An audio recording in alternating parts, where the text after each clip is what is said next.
Thich Nhat Hanh called the practice of ringing the singing bowl inviting the bell.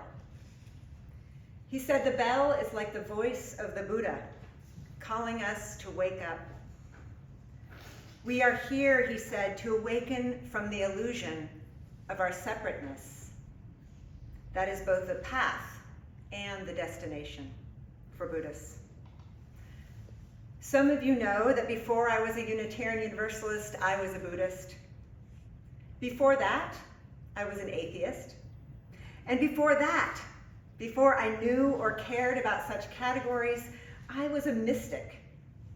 Maybe in the way all children are mystics, I don't know. As a child, I found the natural world absolutely wondrous, especially all the creatures with whom we share it. It was obvious to me they were kin, these intelligent, sensitive beings who navigated the world in their own unique ways, but shared so much in common with us humans.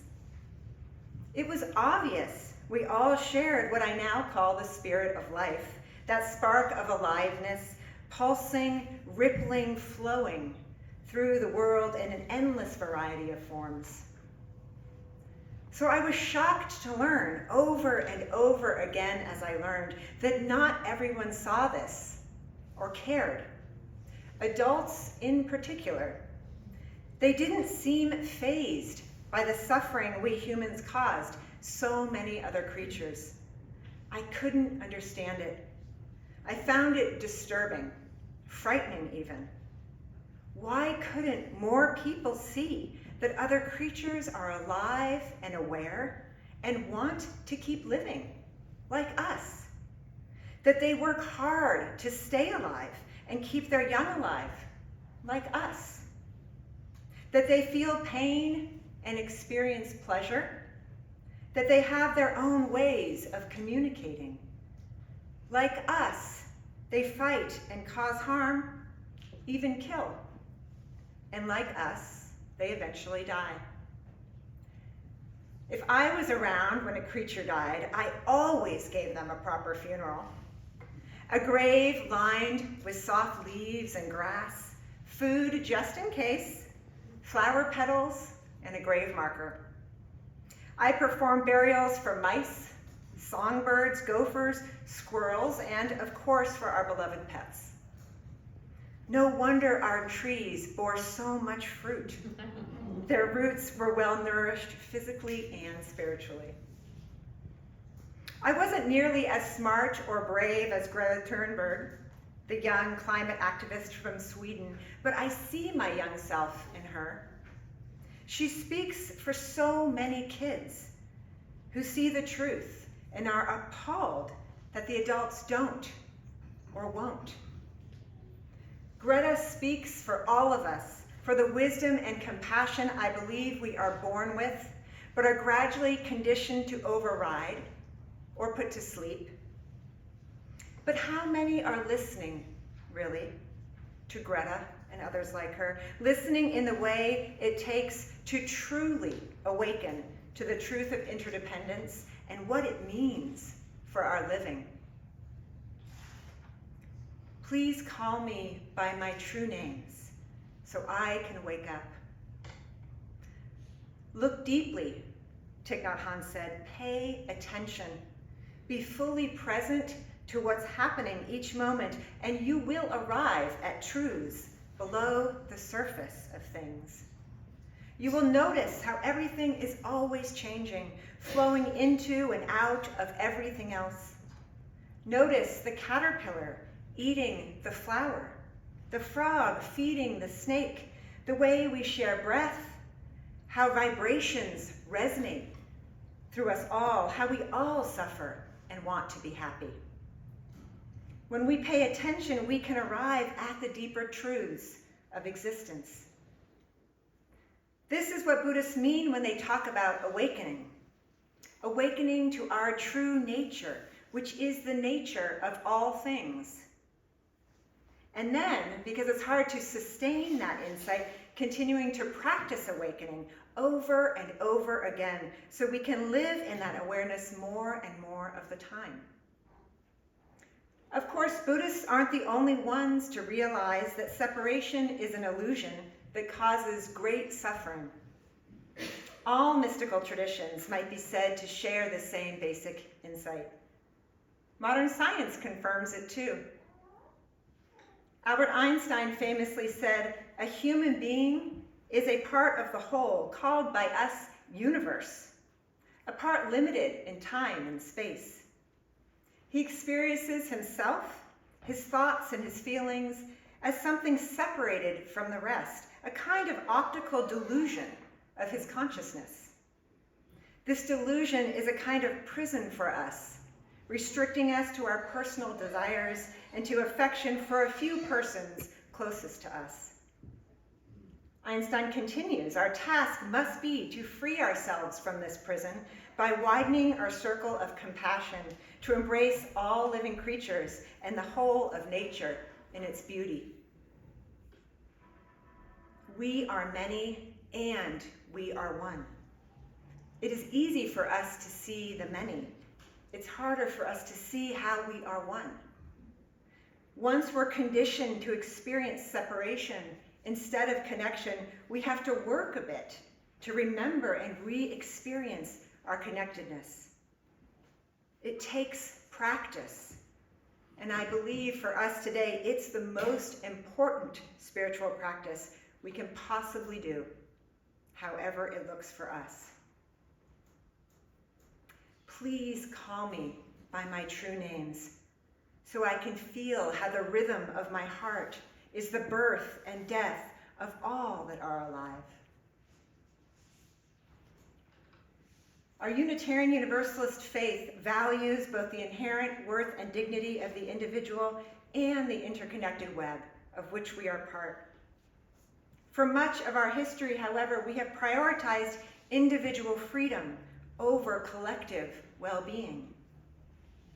In an influential speech to the UU Ministers Association in 2012, Reverend Frederick Muir said, "We as a nation and a religious community took the blessing and joy of individuality and made it an ideology of individualism.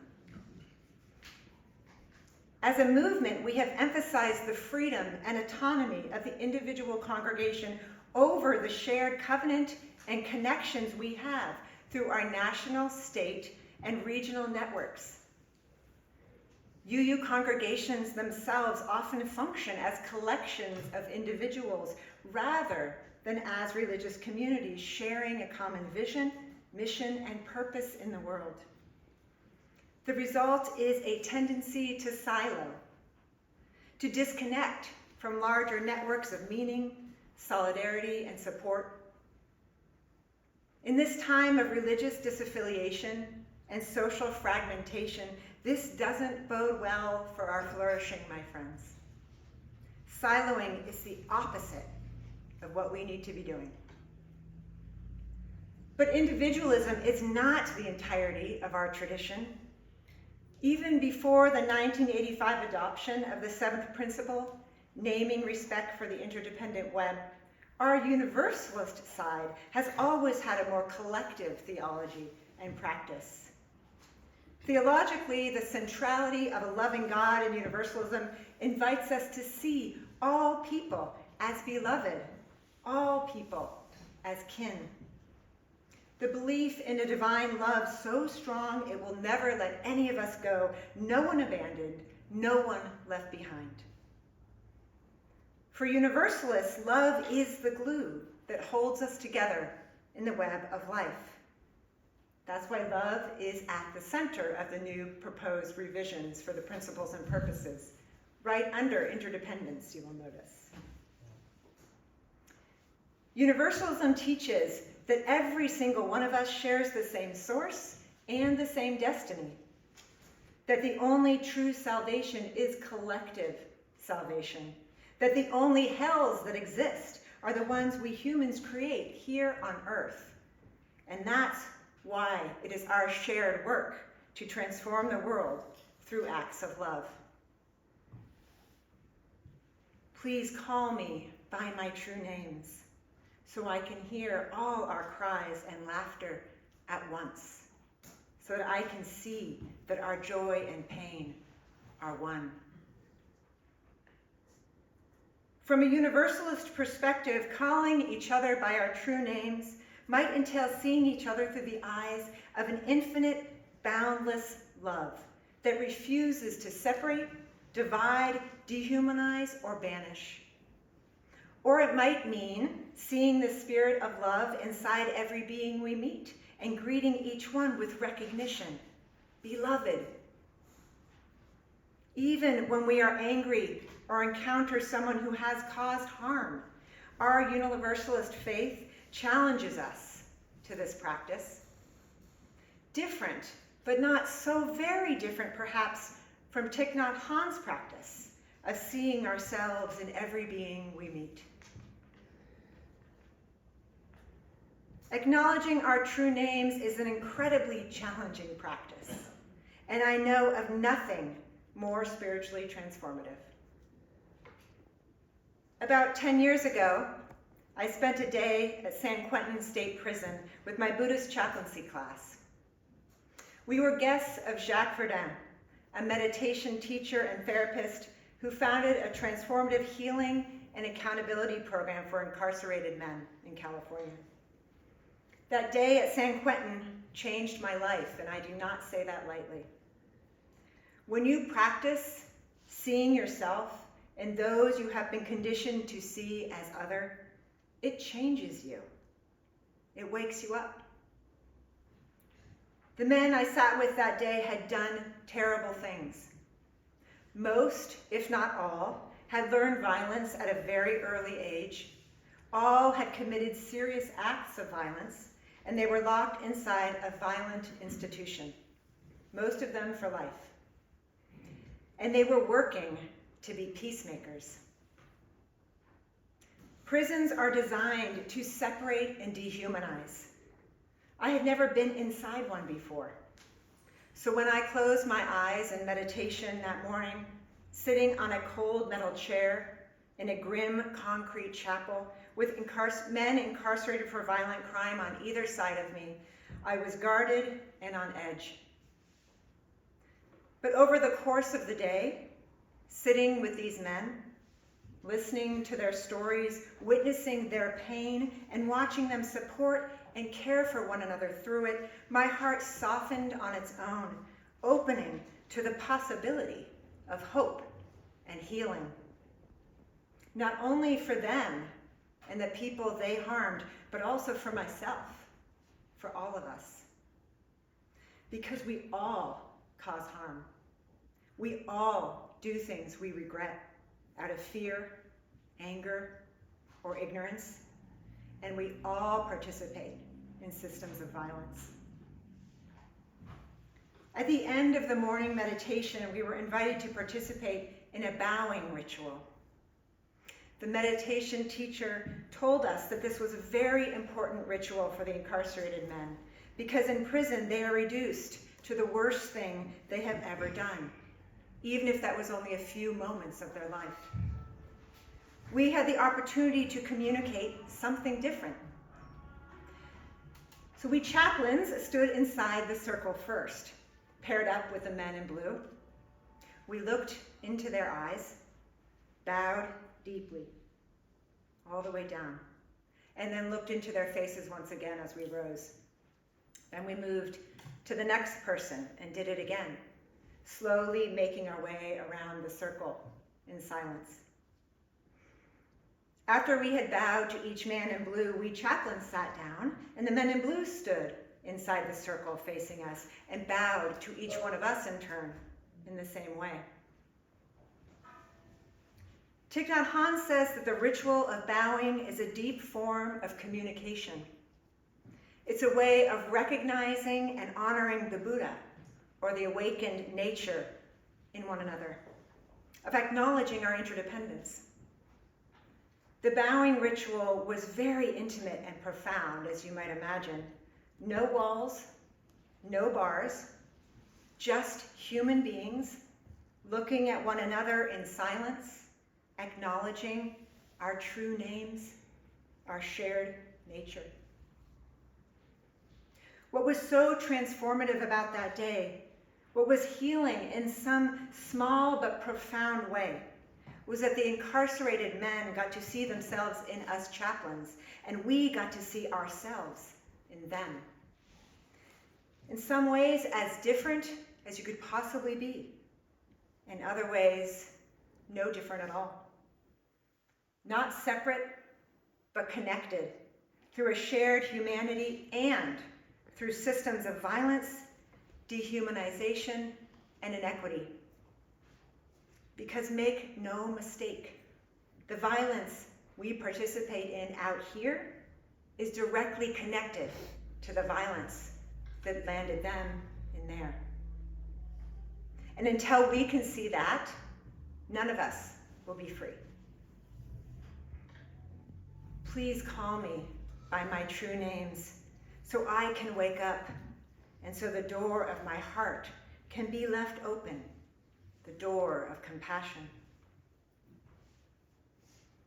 In telling the story of how he came to write that poem, Thich Nhat Hanh explained that after the war, he received hundreds of letters each week in France, where he was exiled, from Vietnamese refugees who fled on small, crowded boats. Many of them died at sea.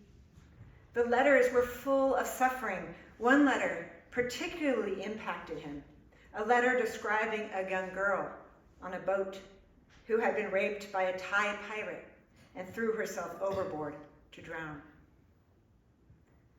Thich Nhat Hanh explains, when you first learn something like that, you get angry at the pirate. You naturally take the side of the girl. As you look more deeply, you see it differently. If you take the side only of the little girl, then it is easy.